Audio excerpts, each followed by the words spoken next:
Has this ever happened to you? You're sitting down to watch an actual play like Critical Role, High Rollers, or maybe it's at your table, and you see one of the coolest battle maps and minis ever. I mean, there's even a fog machine and light show to go with it. It can be very easy to look at that and get discouraged that you will never be that immersive as a dungeon master. Or even worse, think that this is the goal to strive for as a DM. Whether you're experienced or brand new, it's easy to fall into the trap of comparison. Which, let me tell you right now, avoid that trap. If you are an aspiring dungeon master, let me tell you that you don't need to hit this standard in order to run a good game or even be immersive. These things are nice and enjoyable. Trust me, I love a good mini and terrain as much as the next person. They're a hobby within a hobby. I even have my own minis and terrain to show for it. Honestly, one time I even had a player build us a coffee table for us to play around, and it was even better that we were surrounded by Star Wars merch.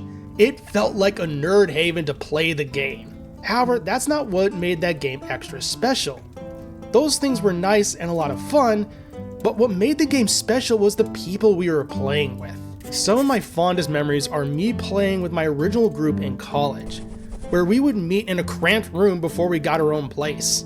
Over 10 years later, I still remember the layout. There were 2 beds and a desk between them. We had 2 players on each bed. The dungeon master was at the desk, and then I sat on the floor near the door. We didn't have lights, maps, or even minis. We just used what was called theater in the mind, where the dungeon master would describe what was going on, let us know how close things were, and we would just go from there. Now, of course, the benefit of full-on maps is that it helps people who have trouble visualizing, or have full-on aphantasia. But consider this. Even early on in Critical Role, Matt used paper maps, and they looked great. At the end of the day, having all the flashy lights and stuff is nice, but you do not need them. All you need is an adventure, players, and maybe whatever you have lying around as a reference point for your battles. Don't put this pressure on yourself of needing a big production. As long as your players are having a good time, then congrats. You succeeded. Trust me, you got this. And that'll do it for this video, folks.